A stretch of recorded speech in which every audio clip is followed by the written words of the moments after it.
జై వాసవి. నా పేరు మేళ్ల చెరువు వెంకటేశ్వరరావు, చైర్మన్ శ్రీ వాసవి కన్యకా పరమేశ్వరి దేవాలయం ఖమ్మం. నేను గత 10 సంవత్సరాల నుంచి L4 L5 ఈ యొక్క ఇబ్బందితోటి చాలా డాక్టర్లను కలవడం జరిగినది. మనం అనాయాసైన మరణం వినా దైన్యమైన జీవితం మనం ముఖ్యంగా గమనించాలి. ఒక వయసు వచ్చిన తర్వాత అనాయాసైన మరణం అంటే ఎటువంటి ఇబ్బంది ఎవరికి పెట్టకుండా మన మరణం మనం తలుతాలించాలి. వినా దైన్యమైన జీవితం, మనం ఎవరిని యాచించకుండా బ్రతకాలి. ఈ 2 కోరికలతో బ్రతికించి పై 4 ఆచరణ సిద్ధాంతాలు పాటించిన వాళ్ళు నిజంగా చరిత్ర పురుషులవుతారు. మనం ఈ జీవన విధానంలో నేను ఈ 2 ఆలోచించిన తర్వాత, రాజశేఖర్ రెడ్డి గారి పేరు విన్న తర్వాత నేను వారి దగ్గరికి వచ్చాను. వారి దగ్గర జరిగినటువంటి అనుభవం చూసిన తర్వాత వారు నాకు చక్కగా కూర్చోబెట్టి ఇవాళున్న పరిస్థితులలో ఒక 2 గంటల పాటు నాకు సమయం స్పేర్ చేసి నా యొక్క బాడీ లాంగ్వేజ్ని తెలుసుకొని వారి బాడీ లాంగ్వేజ్కి ఇది చేసుకొని చక్కగా వారు తెలియజేసినటువంటి విషయాల మీద నేను చాలా సంతృప్తి చెందాను.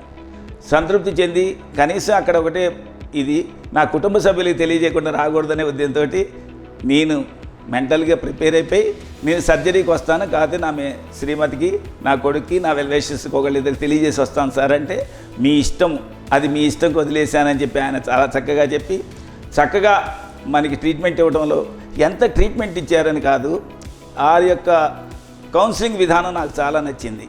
చాలా బాగా ఒక మిత్రుడిగా చెప్పారు. కానీ ఒక పేషెంట్ డాక్టర్ అనేటువంటి కన్వర్సేషన్ అక్కడ దొరకలే. నాకు అక్కడికి వచ్చేవరకల్లా చికాకు పడలా. కాకపోతే ఆయన సాహితీ ప్రియుడు, నేను కొంచెం సాహితీ ప్రియుడు కాబట్టి 2 పద్యాలు చెప్పుకున్నాం. అది ఎందుకో సింక్ అయింది. ఆయన కూడా నన్ను అభినందించాడు, ఆయన కూడా మంచి శుభాషితాలు చెప్పాడు, నేనే చెప్పాను. ఈ సమయంలో 2 గంటల సమయం స్పేర్ చేయడం బాగా నచ్చింది నాకు. అసలు నన్ను ఏం అడగలేదు, మీరు చేరని, మీకు ఎందుకు నేను సర్జరీ చేస్తానని. నిజంగా నేను కూడా మిగతా విషయాలు ఏం ఆయన అడగకుండా, మిగతా విషయాలు చర్చించకుండా, మీకు వ్యాధి, మీకు అది L4 L5 ప్రాబ్లం సెట్ కావాలి, నేను 80-85% మటుకు నేను గ్యారెంటీ ఇవ్వగలుగుతాను అని చెప్పి మిత్రుడికి వెళ్ళా విశ్వనాథ్ డాక్టర్తో సంప్రదించి, ఏం పర్వాలేదు, ఆయన ప్రాణానికి హాని ఉండదు, దానికి నాకు బాధ్యత భరోసా ఇస్తున్నాను, ఒక భద్రతా భరోసా కల్పిస్తూ నా ఈ యొక్క L4 L5 ప్రాబ్లమ్ని సర్జరీలోకి తీసుకెళ్ళి చేసి వితిన్ 12 అవర్స్లో నన్ను కుర్చీ మీద కూర్చోబెట్టి మళ్ళీ నడిపించి నన్ను ఇంత చక్కగా రీబర్త్ ఇచ్చాడని నాకు ఒక రకమైనటువంటి అనుభూతి కలుగుతున్నది. నేను ఎక్కువ అభినందించాల్సినటువంటి అవసరం కాదు, ఇది తెలియచేయాలి 10 మందికి. ఇది తెలిస్తే ఎవరు ఇష్టం వచ్చినట్టు వాళ్ళు పాటిస్తారు. సరే, యశోద హాస్పిటల్ ఇక్కడికి వచ్చాను. ఇక్కడికి వచ్చేవరకల్లా యాంబియన్స్, చక్కటి వాతావరణం, చాలా వీళ్ళ హాస్పిటల్స్ అన్నీ నాకు తెలుసు. అందులో ఉన్న డాక్టర్స్ కూడా కొంతమంది బాగా పరిచయం ఉన్నారు. కానీ ఈ యాంబియన్స్ నాకు చాలా నచ్చింది. సరే, యాంబియన్స్ నచ్చింది. తర్వాత డౌన్ టు ఎర్త్, ఇది వీళ్ళందరినీ కూడా చూసుకుంటే nursing staff, cleaning staff, canteen staff, catering, వాళ్ళ హాస్పిటాలిటీ, వాళ్ళ పొలైట్ స్పీచెస్, వాళ్ళ యొక్క విధి విధానాలు, వాళ్ళు ఇచ్చే మర్యాద, అసలు కుటుంబ సభ్యులు కూడా ఇస్తారా లేదా అని ఒకటి మాత్రం గుర్తుంచుకోండి ప్రజలారా. ఎవరైనా నా మీద అభిమానులు ఎవరైనా ఒక్కటే చెబుతున్నాను, ఎంత ఆస్తులు సంపాదించినా సొంత మనుషులు ఇవ్వనటువంటి గౌరవ మర్యాద నాకు ఇక్కడ లభించిందని చెప్పి నేను మనస్ఫూర్తిగా అభినందిస్తున్నాను. ఇక్కడికి వచ్చేవరకల్లా మనం ఎంతో సంపాదిస్తాం, వాళ్ళ దగ్గర కూడా గౌరవం పొందాం. కానీ ఇక్కడికి వచ్చిన తర్వాత ఏదో వేతనం మీద పనిచేసేటువంటి ఈ స్క్రూ అంతా కూడా, క్రూ అంతా కూడా వీళ్ళు ఇంత అభిమానంగా చూసుకోవడం అంటే చాలా అభినందించదగిన విషయం. నేను అందరినీ హృదయపూర్వకంగా, పెద్దవాడిని కాబట్టి వాళ్ళందరూ చిన్నవాళ్ళకి నా ఆశీస్సులు, అభినందనలు తెలియజేస్తూ, ఈ హాస్పిటల్ మేనేజ్మెంట్కి, ముఖ్యంగా డాక్టర్ గారికి, వైద్యో నారాయణ హరి అన్నారు. ఇవాళ వైద్యుడు నారాయణ హరి అని అంటే ఒక దేవుడు లాంటి వాడని చెప్పి నేను ఆ విశ్వసిద్ధిని నమ్మి ఆయన్ని నేను ప్రత్యేకంగా అభినందనలు తెలియజేసుకుంటున్నాను. ఇట్లు మేళ్ళచెరువు వెంకటేశ్వరరావు, చైర్మన్ శ్రీ వాసవి కన్యకా పరమేశ్వరి దేవాలయం ఖమ్మం.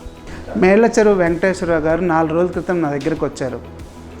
వచ్చి తీవ్రమైన బాధతో బాధపడుతున్నాను, నడువు నొప్పి, నడవలేకపోతున్నాను అని 10 సంవత్సరాల నుంచి నేను తిరగని డాక్టర్ లేరు, న్యూరాలజిస్టులు లేరు, న్యూరో సర్జన్ లేరు అని చెప్తా ఉన్నారు. నాకు చాలా వింతగా అనిపించింది. ఎంఆర్ఐలో చాలా simple problem, L4-5 canal stenosis ఉంది, features of lumbar canal stenosis, నడవటం కష్టం అవుతుంది. దీనికి ఎందుకు ఇంత భయపడుతున్నారు, దీనికి సర్జరీ చేయటం చాలా సింపులే కదా అని అనుకున్నాను.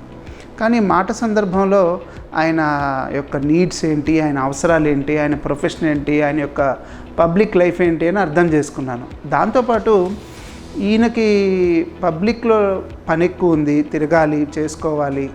సో ఈయన ఎలా బెటర్ చేయాలని ఆలోచించాను. చాలా సర్జరీ అయితే చాలా సింపుల్, కానీ ఈయన మనసులో చాలా భయాలు ఉన్నాయి 10 సంవత్సరాల నుంచి. యాక్చువల్గా ఈయనకి భయం లేదు, ఈయన భయపెట్టారు అందరూ. సో సర్జరీ చేసుకుంటే కాళ్ళు పడిపోతాయి, సర్జరీ చేసుకుంటే సక్సెస్ కాదు, మంచాన్ని పడిపోతారు, ఇట్లాంటివన్నీ చాలా కన్సర్న్స్ ఎక్స్ప్రెస్ చేశారు. అయితే సర్జరీ చేయటం అయితే సింపుల్, కాళ్ళు అయితే పడిపోవు, ఇంప్రూవ్మెంట్ 80 to 90% వరకు వస్తుంది, మిగతాది మీరు ఆలోచించుకోండి అని చెప్పాను. అప్పుడు చాలా పాజిటివ్గా ఆయన కరెక్ట్ మాట చెప్పారు, నేను కంపల్సరీగా చేయించుకుంటాను. 100కి 100 రాదు అని చెప్పినా సరే ఆయన ఒప్పుకుని వెంటనే సర్జరీ చేయించుకున్నారు. వితిన్ 12 hours ఆయన హ్యాపీగా నడుస్తున్నారు.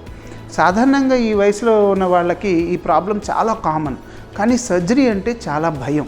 దానికి సమాజంలో రకరకాల కారణాలు. Yes, surgeries are dangerous sometimes, కానీ సింపుల్ ప్రాబ్లమ్ని కూడా ఎఫిషియెంట్ సర్జరీస్ ఉండి బెటర్ అయిన అవకాశాలు ఉన్నా కూడా కొంతమంది భయపడి చేయించుకోకుండా అలానే సఫర్ అవుతూ వాళ్ళ లైఫ్ స్పాన్ని తగ్గించుకుంటూ ఆ క్వాలిటీ ఆఫ్ లైఫ్ని తగ్గించుకుంటూనే ఉంటారు. But I'm very happy at the end of the day he recovered completely well.